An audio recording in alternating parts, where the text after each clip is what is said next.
Hello, I'd like to welcome everybody to another discussion with the national candidate slate. I'm Matthew Ogden, and in the studio today we've got Diane Sayer and Sky Shields, and we've also got the rest of the candidate slate joining us over video conference. And just to start, I'd like to announce that all 6 of the candidates have now officially declared their candidacy for the United States Congress, with the remaining 3, Rachel, Dave, and Bill, putting out their official announcements just in the end of last week. And we've already got major kickback from that from Democratic Party layers across the country.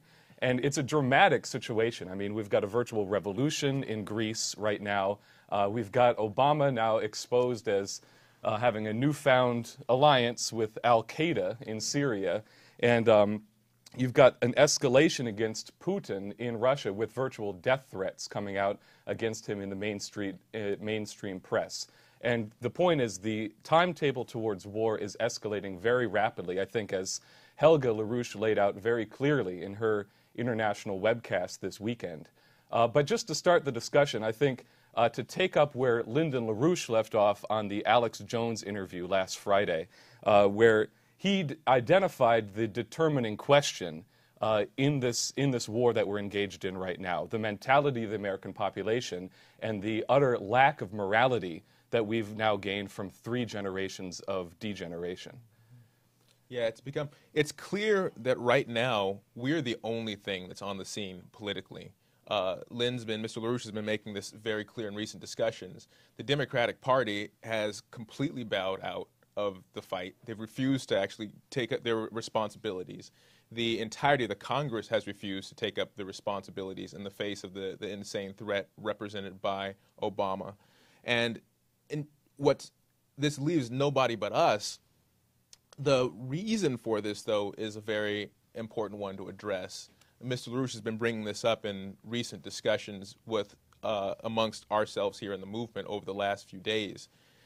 This is that there is a qualitative difference right now between the way the enemy is thinking. Now, the enemy in the form of an international financier oligarchy centered out of London, centered from within the British royal family, the way they think and the way the American population, including the U.S. Congress and the leaders of our major political parties in the U.S. think.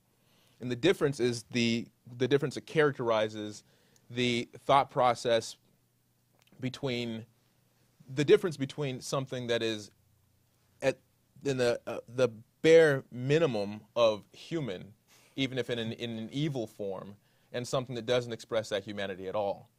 And this is something that it really is important. If we're going to be in a position ourselves, with us as candidates and as a political movement, to force the American population and the world population to join in battle against the enemy, there's going to have to be a recognition of what they actually represent, what the American population potentially represents, and what this enemy actually represents, what the nature of the enemy is.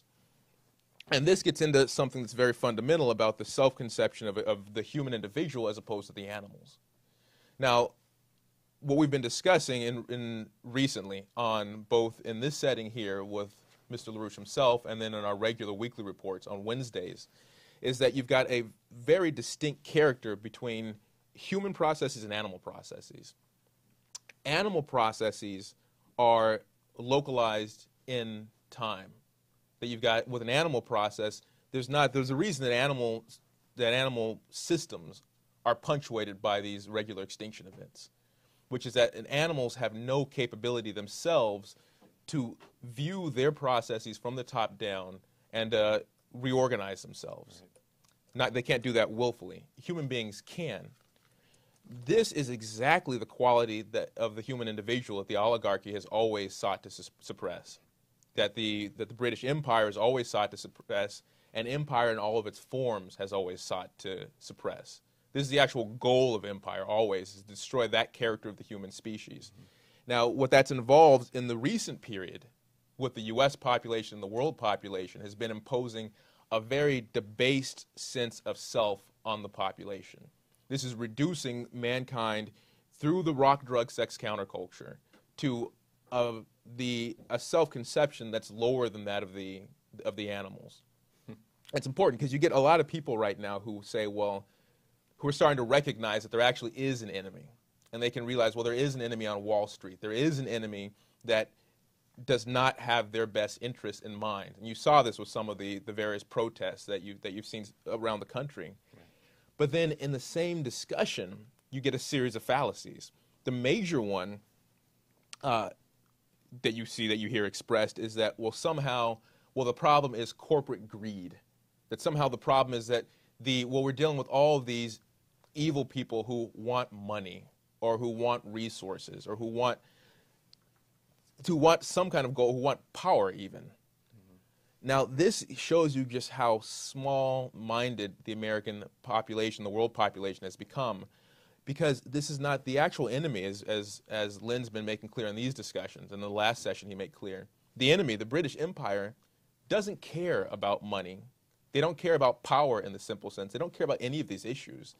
Their sense of self is not localized to a single body. The identity of the current British Empire, of the current elites, goes back consciously, generation after generation. You can take this back thousands of years. They trace their sense of self ideologically, goes back to ancient Venice, goes back to the Roman Empire. I mean, and this is very literal. If you take a look the way in their private discussions, the way the financial oligarchy, the British oligarchy, describe themselves, they view themselves as a culmination and a long arc, as they view themselves individually as an appendage of a much larger, much nastier, much evil creature, something that whose scope extends far beyond any individual life or a single generation. And in order to maintain that power, that species sense of self that they have, they've made a point to impose a psychological state on the rest of the population that will prevent us from responding to that. That is it possible to destroy, can you take a population, and I'll focus on the American population right now, but this will apply globally. Can you take a population and can you destroy their ability to identify with actual human history?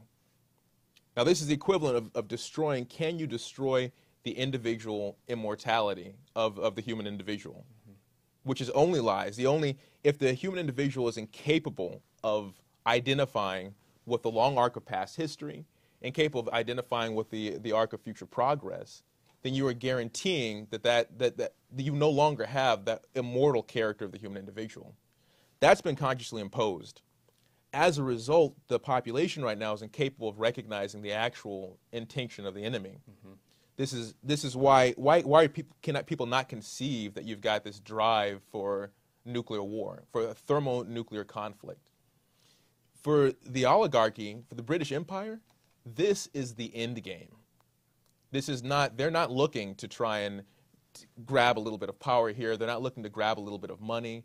They're realizing that right now, with all the development you've seen throughout Europe, with the development you've seen recently financially in the U.S., the collapse of Greece, the collapse of various European countries, they're watching the meltdown of an entire system, a system that's been established over the last several decades. We are at the end of it. And this, for them, is the end game. They're willing to manipulate their puppets here in the U.S., to manipulate people like the President Obama, to manipulate their puppets around the world, and drive this thing to its complete end. They're willing to, we'd say, the après nous la déluge, the sense of after us comes the flood. Yeah. The view of the British Empire is that they're willing to sacrifice everything, including the lives of the American population, in a thermonuclear hell in order to try and to hope that they could crawl out of the other side and to maintain themselves to prevent the actual development of the human species into something sane. Now, because of that, because of the inability of the American population and the world population to recognize that that's a character of the enemy, we as a political movement, Mr. LaRouche as a political leader, and then this 6-candidate slate is the only thing left on the scene that's capable of thinking on the exact same scale. And we've got the responsibility now in the short term to bring the population, the world population up as a whole, or at least a leadership, a certain core leadership in the population up to that same quality of thinking. To be able to think in terms of the immortality of the species, to think in terms of acting on that level to counter an enemy that only exists on that scale. And if we can do that, we could eliminate this, we could eliminate the idea of the oligarchical principle, eliminate the idea of empire once and for all. If we don't succeed in doing that, then we face the elimination of the human species once and for all. Right. On this, I mean, what you're saying makes me this question of Greece, because one thing that's very striking, I mean, they just voted through this horrible austerity. I think they're laying off 150,000 government workers. They're cutting minimum wage or pensions or something by 20%. And then what you see is the people with the clearest conception of what they're up against are 89 and 90 years old. In other words, it's the people who fought the Nazis. One of the members of parliament who famously, when the Nazis invaded, climbed up on top of the Acropolis and took the swastika flag off the top of it. He's now leading the resistance now.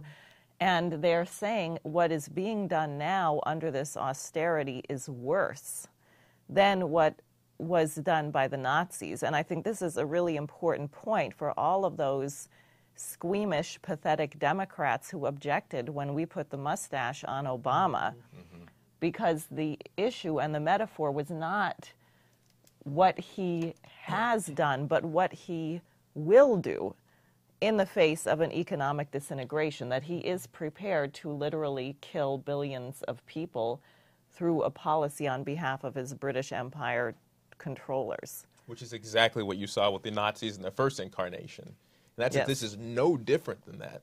This is the exact same creature being launched here. The Hitler was as much of a figurehead as Obama is. Exactly. They represent, he was a tool that was used to accomplish a goal by the exact same financial interests.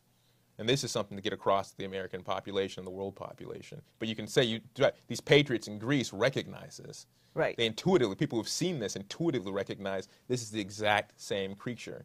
This is something that's worse than the specific Nazism. This is what, at the time we'd call the banker's dictatorship.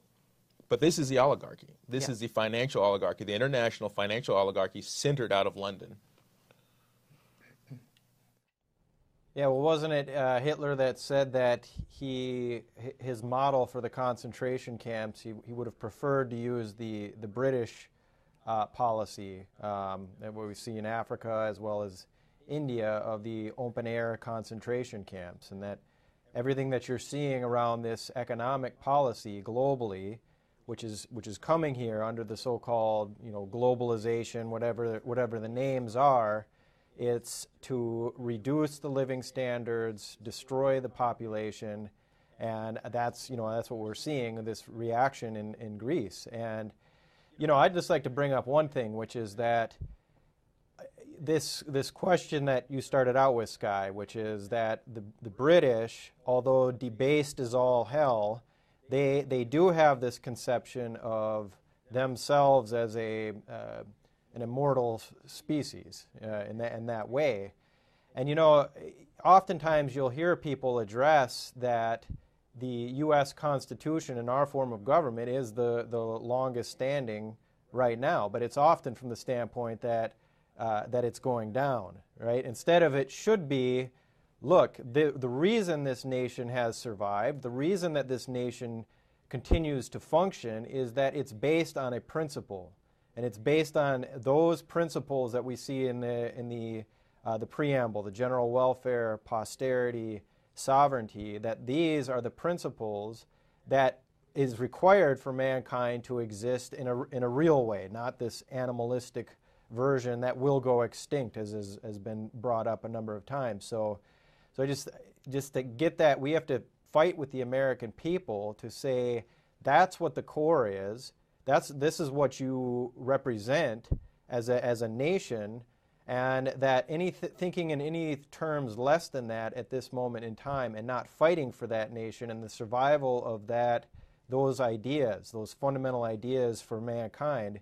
If you're not going to fight for that, then we won't exist. No, and we can be specific on that. I think it's important because, look, this originally came up on the Alex Jones show in the context of this, I mean, the question was, what do you think about Ron Paul? I mean, and even Alex Jones said, you know, this guy is a man of principle. And the average American will tell you, Ron Paul, he's a man of principle. You know, he's against the war. And the idea of principle is just being your stance on some issue, rather than saying, look, at this moment, we're about to lose the meaning of the United States itself, because the principle of the United States, in terms of scientific principle, was the principle of Hamilton. It was the principle of a credit system, the first system which was ever established outside of the rules of the oligarchy's game, which stretch all the way back to ancient Greece. If you're going to be against the empire, it's a question of not being slaves to the monetarist system. And the question now is, if this nation is going to continue to exist, it's only going to be because you fight for Glass-Steagall and the Hamiltonian National Bank and nothing else. And if you choose to say, well, I don't support that and I do support this, first of all, you're not a man of principle. Second of all, it's that very mentality, it's that very mentality of liberalism which the American population has adopted as their banner, which has put us in the position where we continue to lose the war against the British Empire, who do understand principle. So, I mean, in that context, you've got no Republican candidates. You've got the Democratic Party leadership deciding to buckle in the face of Obama. And it's only if we, as this six-candidate and expanding national slate, are completely relentless and uncompromising on the question that you are not qualified to be president of this country unless you fight right now and put your life on the line. I mean, in the same way that you see Putin and Medvedev, for example, putting their lives on the line right now in Russia for the question of the real meaning of this nation. Yeah, there's what you're saying is absolutely true, Matt, because there's no principle being expressed from either party right now. When the Democratic Party says that what makes you a Democrat is that you oppose Obama, is that you're for Obama, or what makes you a Republican is that you oppose Obama. I mean, you think about what the Democratic Party in principle was committed to under Franklin Roosevelt, the idea of not of parties, but of universal principles. Under John F. Kennedy, the idea that you're going to fight for the general welfare and the Constitution, the preamble of the nation. And this was a universal principle that actually organized a patriotic spirit of those who understood what the real enemy of our nation was. It wasn't, a blue team, red team, Republican Party, Democratic Party. Franklin Roosevelt, John F. Kennedy, as well as President Abraham Lincoln, George Washington, and others. These were true patriotic leaders, and they understood that the enemy was this oligarchical principle that sought to destroy the creative and productive progress of our nation and of human beings overall. And so, yeah, you have no sense of principle now, and most people, the population has become very liberal in their understanding of what real leadership is. They're saying, well, you don't really have a choice. You have Obama or you have these Republicans. Well, why are you choosing either of these guys? They offer no leadership. As a matter of fact, they're pushing policies that's going to kill you.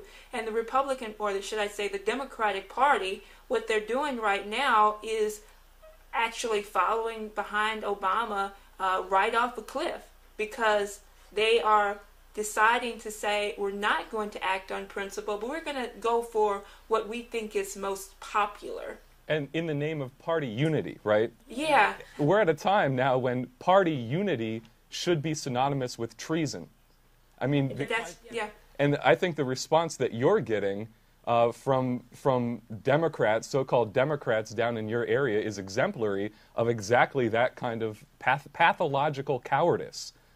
You might want to say something. Right. Well, I'll just be blunt and say, look, this is Texas. People haven't understood that emancipation, it came a little bit late for Texas, but it already happened. And what people are playing right now is what the Democratic Party is doing right now is bordering on racism. that they are following this president who, I mean, you look at who is going to follow this president who is doing the exact same things, the same policies that led to Hitler's rise. I mean, this is totally insane what we're seeing right now.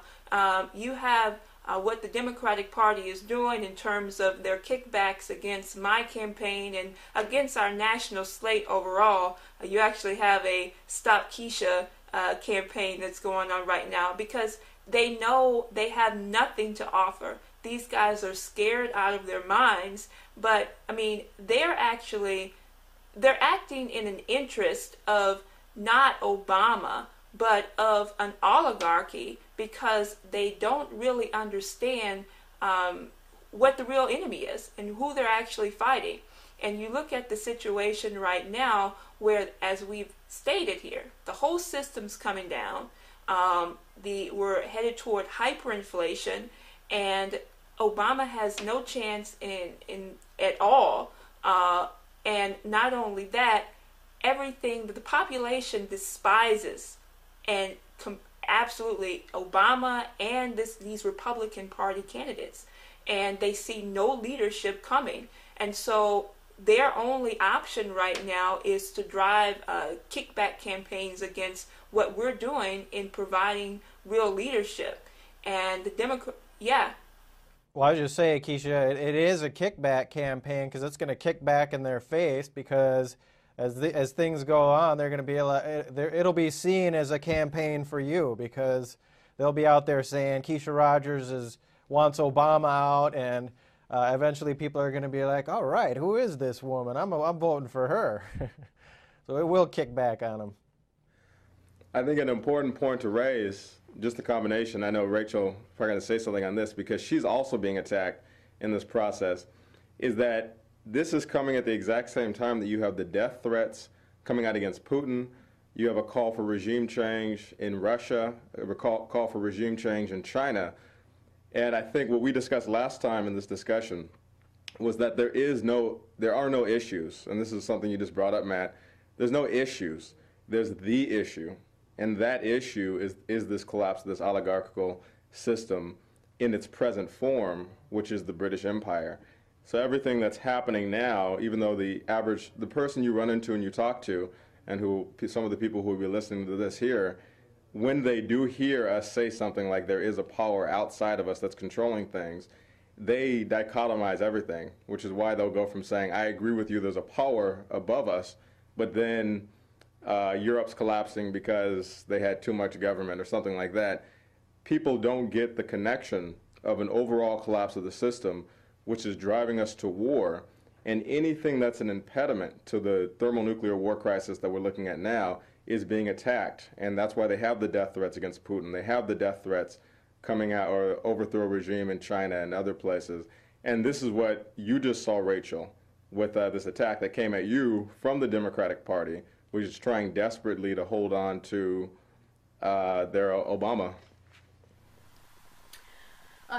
Yeah, definitely. I was just going to add that the Democratic Party, if they did want to win the next election, they could probably do it, but they'd have to get rid of Obama first.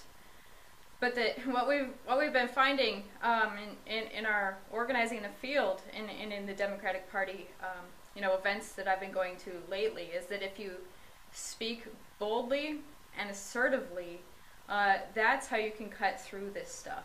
That if you try to lower your message in any way to anything that's being discussed, in these presidential campaigns or whatnot, you have no effect and they shut you out. But if you go with a clear, bold message of truth, you can part the waters, and people actually, are more prone to listen to what you have to say. So this is interesting. But just one point on that is this connection of the complete economic collapse and the war drive.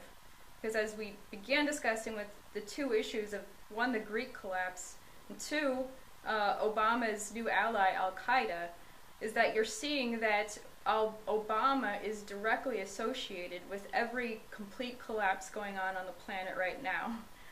One, in the funding of and promotion of state-sponsored terrorism within the borders of Iran by Mossad and whatnot, which is now being exposed on NBC.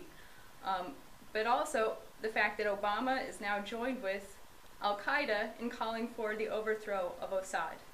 And that's on the war side. And then on the economic collapse side, when you see this complete austerity being pushed over the nations of Europe, well, Obama just appeared last weekend with Monti, the Prime Minister of Italy, praising Monti's economics, when Monti just said that young people in Italy who don't have a job, have a problem because they think that they deserve one job for their whole life. The British have put a lot of money, a lot of effort into making it impossible for the population in general to see the entirety of what their enemy is. Right. And that's what we should see really since they killed Kennedy, since the British directed murder of our president, Kennedy. Yeah. There's been a concerted effort launched to lower the conceptual capability of the U.S. population and the world population. No, and they're really explicit. I mean, I was just reviewing the writings of Theodor Adorno, one of the organizers of the Congress of Cultural Freedom, and he said, well, Bertrand Russell earlier had said one of the best ways to brainwash the population is repeated verses intoned to music. And then what Adorno says, music is not supposed to create goodness or to make you a better person, but it's a cry of despair about the suffering. I guess it's being human is a suffering state to be in. It's wretched, according to him. And so that he literally intended that people would be disassociated from what was even happening to their own person. Catatonia, they wanted to induce catatonic states where people are oblivious. Necrophilia was the ultimate aim. I mean, very deliberate. And you look at everything we're surrounded by. You take pictures that they have on billboards all over New York or these fashion magazines, and you look at these emaciated models who are wearing things that look like they came from a Halloween costume party and not that much fabric. And the people look like corpses. You can't tell if they're dead or alive. You can't tell if they're male or female. You can see if their eyes are open, a sort of a hatred of mankind. I mean, it actually has been a total cultural assault. And promoted explicitly. I mean, you hear people, what do people say they're looking for in the art? This is not a question of just simple morality. This is it means something that, oh, well, my entertainment is so I can relax. Yeah. I need to get away from it all. Or I'm being authentic. This is this whole idea of authenticity, as opposed to, all of which is the same. I mean, it's the same argument that's applied with the insane monetarism, or the whole idea of free trade, that you can't ever, you want to destroy the idea that the human species or the human individual consciously and willfully acts to change the conditions in which they live and operate. As long as you want to describe it, fine. If you want to wallow in it, fine. If you want to express your opinion, please, by all means, just express it. Right. But the idea that you're going to actually act and plan to change something, that's destroyed. You see that culturally. You see that explicitly in Obama's attacks on the space program. Mm-hmm. I mean, just realize that you've had a huge attack on the U.S. space program just in this past week. You had in particular, an attack launched on the idea of a Mars program, destroying any possibility of that. But look at what's being done. Obama's concerted attacks on manned space, but then on space in general. That's an attack on the ability of the human species to act across the timescales that are necessary to be able to confront an oligarchical enemy. And that's intentional. That's a focused plan of the oligarchy, which, I mean, it really shows up the insanity of the people attacking you, Keisha, in your district. Because these are the people who should understand most clearly what's being taken from them. And instead, you've got them going out and defending their oligarchical oppressors by attacking. They're going out and they're defending, they're acting in defense of the people who murdered President Kennedy and their attacks on you. This is a continued assassination of Kennedy.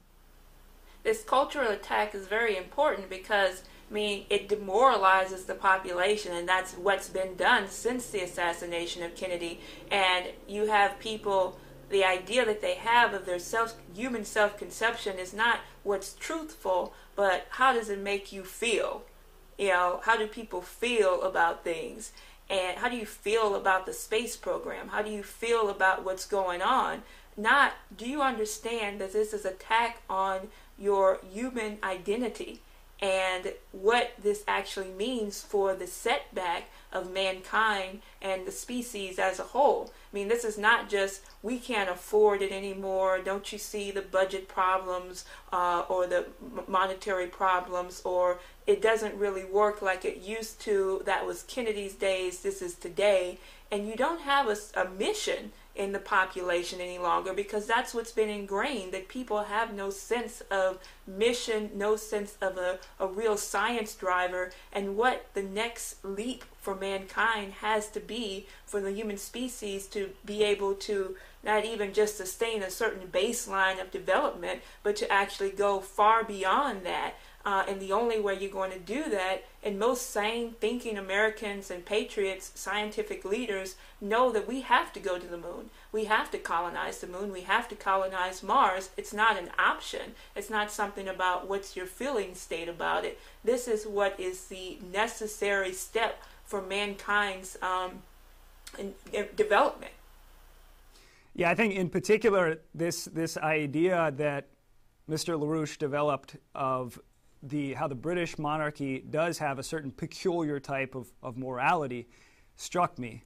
The fact that they do have a certain sense of immortality, which is lacking in the general population, I think is going to be a very key idea for people to understand if they're going to fight to destroy their actual enemy, which means fighting for the sovereignty of this nation once again.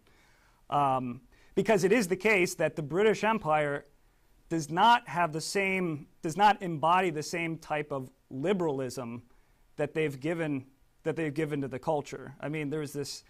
People probably remember that I think it was Prince Harry showed up a couple years at a Halloween party wearing full Nazi regalia and just kind of laughed about it. They don't have the same qualms about popular opinion and these types of things. If you pay attention to people like Prince Philip and his racist humor and this type of thing, but no, they've actually, the British Empire has put an enormous amount of effort into destroying any sense in science of the idea of purpose. The idea of purpose, that you're looking for the reason why something is the way it is and not otherwise, as Kepler and Leibniz and a whole tradition in European science came out of that sort of investigation, which goes beyond just sort of the immediate mechanistic sort of interactions of things. And then, of course, in art, with the CCF, as Diane was mentioning, the idea that there are any principles of art which are capable of being the basis on which you uplift the morality of the population. They've just put, like I said, an enormous amount of effort into scrubbing that out of the identity, the idea of the future and a fight for the future. So that's very important that the population sees right now, so that they go beyond just fighting what they think are sort of the immediately most important things that they're just sort of reacting to, like Obama. But to see that there actually is if you're going to defeat the enemy, which is actually destroying you, which isn't just the 1%, we have to have a certain number of people to have the courage to break with the ideologies of environmentalism and monetarism and these types of things. Well, one thing I would just say on this, and referencing what Rachel had brought up earlier about people responding if you sound a certain trumpet, if you look at what's happened with the campaign of our colleague in France, Jacques Cheminade, who has been known over decades and who was treated hideously, I mean, forced through a personal bankruptcy in the 90s, called every name in the book, very much like what they did to Lyndon LaRouche in the United States. And now what happens? He is able to get the signatures of 500 mayors to become a major contender in the French presidential elections. And it's so striking that it's forced itself into the mainstream press to the point that people are even ridiculing Marie Le Pen, who couldn't get the signatures. I mean, it does indicate that the British Empire has good reason to be scared, because the population does respond to leadership. The Russian population is responding to the leadership of Putin and Medvedev. The population in France is responding to the leadership of Jacques Cheminade, and the American population are responding to the leadership of LaRouche and the Slate, and therefore they're really in a terrible pickle about how they're going to stop us. And their best ally is popular opinion. I was just thinking, it's actually not the 1%, it's the 99%. Right. That's the ally of the empire. That's who's oppressing the 99%. Yes. Yeah. Do it by forcing people to adopt. I mean, the idea of getting somebody to adopt personally the ideology, the philosophy of environmentalism, I think that's getting an individual to put the shackles on themselves. Yeah. Is how do you get a population to accept their own abuse, their own the removal of their own immortality? You get them to adopt environmentalism as a personal philosophy. That's the evil. That's the insidious evil. That's the one you have that permeates a population. That if you don't destroy that, you will not be able to get a population to rise up in their own defense, to act as a unified form, and not some kind of just wild populist, Right. mob rise up, but to recognize that you as an individual potentially represent something that's immortal. You potentially represent the ability to relate to a concept that transcends your own physical well-being, your own physical body, both its confines in space, but also its confines in time. You have an ability to identify with something that, relative to your individual self, is something infinite. Now, to do that, you have to destroy the concept of sustainable development. This whole concept of standing still economically. And instead, you've got to identify with something that transcends your body and time. You have to identify with the concept of real physical economic progress. And this is where the idea of having this mission, 200-year, 250-year mission is absolutely essential. Well, then you can beat that out of people. Like, I just come back to this question of the space program. And, we saw this at the California Democratic Party convention, where they were going after Gingrich and the Republicans. And what was the issue that they were using to go after Gingrich? It was the space program. There was this, so it's you get people to identify with this insane anti-science bend, but it actually this is the core of what the Democratic Party used to be. They're shooting themselves in their own foot, but also just to bring it back. These kind of development projects and the fact that Russia and China in particular have not been playing the British game. And if you go back and you look at if Russia had continued to go along with what Lin had been attacking them on through the late 90s and the early 2000s, if they had kept going with the finance minister Kudrin's concepts, right? If they had just not started to develop their real economy, not started to push the nuclear power development, the space program, all these deals that they signed with China in October, and if China had just continued to do what they were doing, which was just using their population as cheap labor to produce cheap plastic goods for Walmart, then chances are the British Empire would not be targeting them with a thermonuclear war. But they have said, we reject these policies. We are not going to go along with the monetarist bailout of the Euro system. We are not going to go along with this caveman ideology of environmentalism. And we're going to develop ourselves, and we're going to be a real sovereign nation. We're going to be real sovereign nations. So that this is the attack that's now coming on them, this thermonuclear war that is very real. And we have to just be very clear with our fellow Americans that the only way to shut this thing down is to drive Obama out now. and restore our sovereignty and join with these other nations that, what Jacques is doing in France. We now see in Italy, the Oscar Pedalini has put forward a Glass-Steagall bill in the Italian Senate. So there are people around the world that want to move, and they're moving on the policies that we have fought for, that Lynn has fought for, Glass-Steagall and these kind of development perspectives. So just to tell the American people, look, this is your tradition. These traditions that the rest of the world are moving on. That's at our foundation, and you need to mobilize with us. Get Glass-Steagall in, get this credit system in, and begin the development project, the space, the NWAPA, the whole perspective that we have. And I think the point to be made on this question is a historical point, that Glass-Steagall and the national banking policy we're fighting for was the intention of the founding of the United States. And I think, just as a brief sweep, Alexander Hamilton put in place the National Bank to defend the sovereignty of the United States for the specific purpose of internal developments. Madison opposed it initially, and then later on, as president, he said, we're going to go ahead with the National Bank because he saw how good it was. John Quincy Adams used that very same National Bank to develop our first rail lines in the United States. Lincoln, who was a pallbearer at John Quincy Adams' funeral, continued that tradition despite the setbacks that were done by Andrew Jackson, who was a total traitor to the United States, worked with Aaron Burr, the man who murdered Hamilton, worked with his nephew, and worked with his nephew to destroy the second national bank of the United States, or make sure that we didn't put in place a third national bank. And then all the way up, you had a couple of assassinations between Lincoln.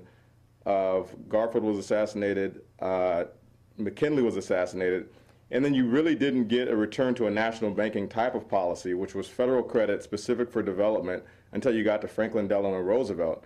And then Franklin Delano Roosevelt's policy was an explicit battle, just as all these guys knew and understood, who are great patriotic presidents, an explicit battle against the British Empire, which today, even though it's a dominant system in the world in terms of what we're seeing in Greece and what we've been discussing here, the collapse of these nations, the death threats, the fight to get the push to have thermonuclear warfare beginning with Syria and Iran, we are now looking at a period in time where we can actually once and for all, to my understanding, get rid of the oligarchical principle. That mankind, when people say we have this few who rule over us and tell us what to do, now, once and for all, we can get rid of that oligarchical principle. And I think that perhaps the most detrimental side of what the British Empire did to our own citizenry and did to also the inhabitants of Western Europe was to say that they were going to be rigidly fixed to their sense perceptual apparatus, and that that Glass-Steagall and the credit system, the two policies that we're saying have to be implemented tomorrow, should have been implemented years ago to prevent an economic collapse, will begin the process of freeing mankind conceptually from their sense perception. Because now you have the capability to think, connect yourself to past history and then connect yourself to future history. And that you're going to, when we start to go into interstellar space travel, you will not be able to use your sense perceptual apparatus anymore. You are going to have to use, really, we're going to have a nation of geniuses cooperating with other nations that are also geniuses. And I think this video image, I think, Scott, you might have sent this, but maybe some of you guys have seen this, of what it's going to look like when mankind is traveling near the speed of light in interstellar travel. Your whole sense perceptual apparatus gets all screwed up. And you have the Doppler effect happening with light. Things start to smear.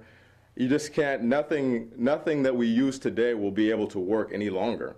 So you're going to have a nation of people today who are thinking about their great-great-grandkids who are going to be completely different as a species, thinking differently. And the American people are going to have to commit to that kind of mission, that mankind is going to have to evolve as mankind does, as opposed to animals.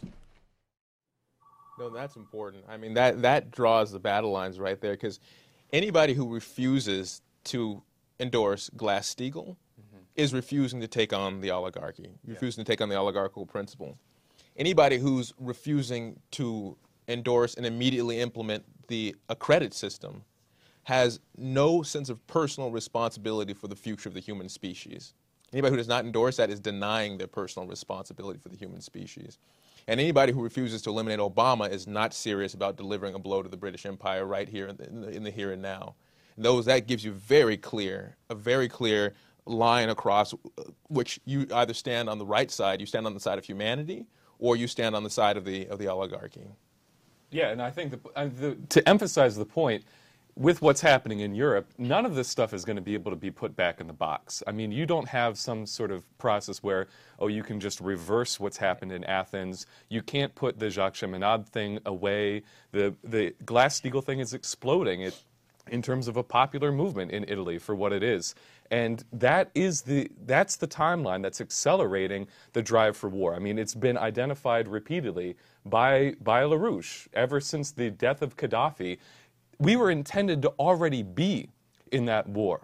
And it was only because of the actions of a small handful of people to stop it that we've even held it off this long. So I don't think that people actually internalize how quickly this moment can just overtake us. And there's no way that you can make it until the November election at this rate. I mean, with even what just has exploded in terms of like a hand grenade in the lap of the British Empire just over this past weekend, there's this thing.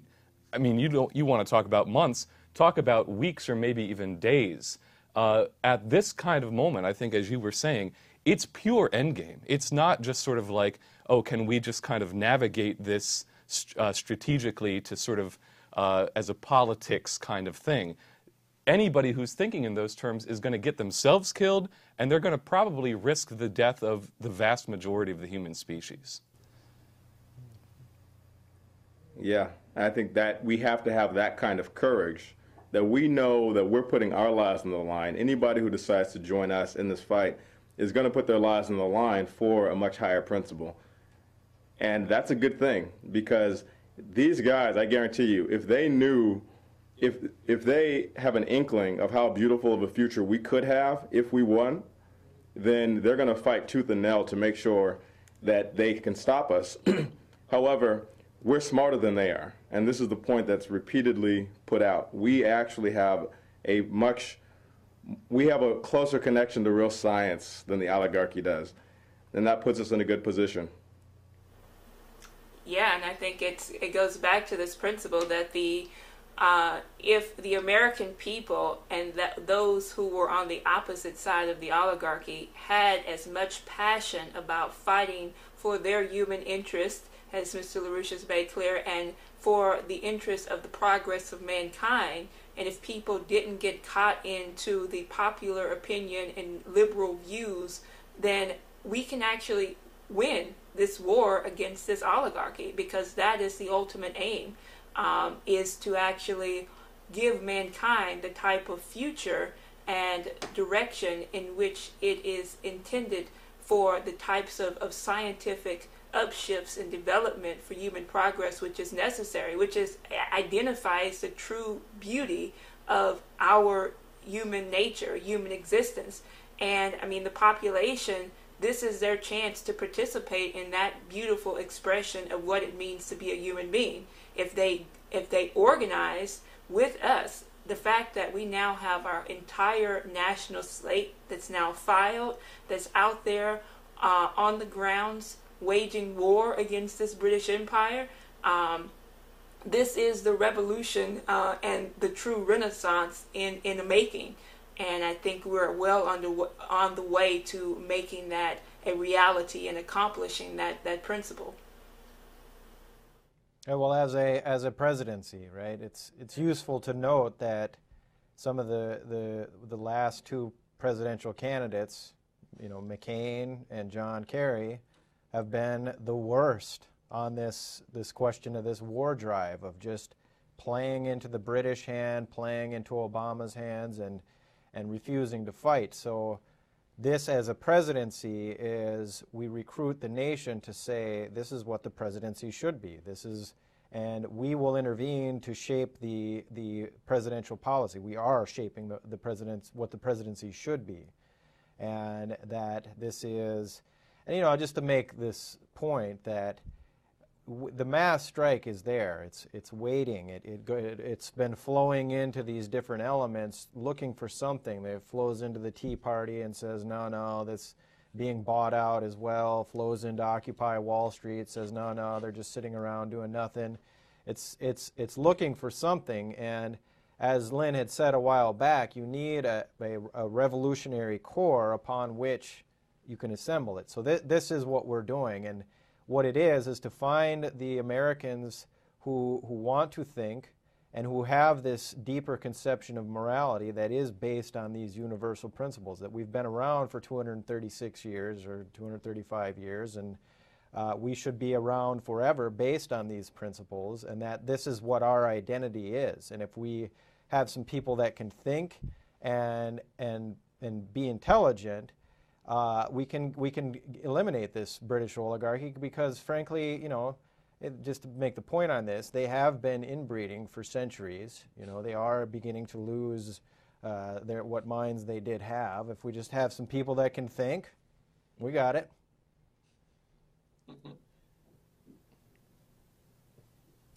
Well, I think we'll see. I think we'll see a lot of response. The point has to be to intend to get under the skin of the American people, because we're going to lose this if we don't address this problem. I mean, if people continue to insist that, it's the masses who are virtuous somehow, and the enemy is just greedy and short-sighted and so forth, and refuse to recognize that, in fact, the reason why we continue to lose in the face of this empire, the reason why it still exists after 2,000 years, is the problem it's the other way around. It's the problem that there is a sense of the immortality of the oligarchical species, an aristocratic responsibility to the maintenance of our race, which is a higher meaning of the life of a member of the British royal family, for example. And the American people can't see 6 inches in front of their nose. They cannot think in terms of multiple generations. And this, even though is historically embedded in the tradition of the American Republic, it's there in terms of, it's there potentially in the bones of the American people. It's not going to erupt by itself. It's going to require the leadership which says this and says, I personally am going to break these chains of just slavery to popular opinion and trying to please the person who's sitting in front of me, rather than saying, this is what your problem is, and we're going to lose this war unless you change. I think that might be a good point to end on. Yeah. Let the audience think about that. Okay. So I think we'll come back in the same format next week, and we'll be doing a lot between now and then. So thank you, everybody, for watching.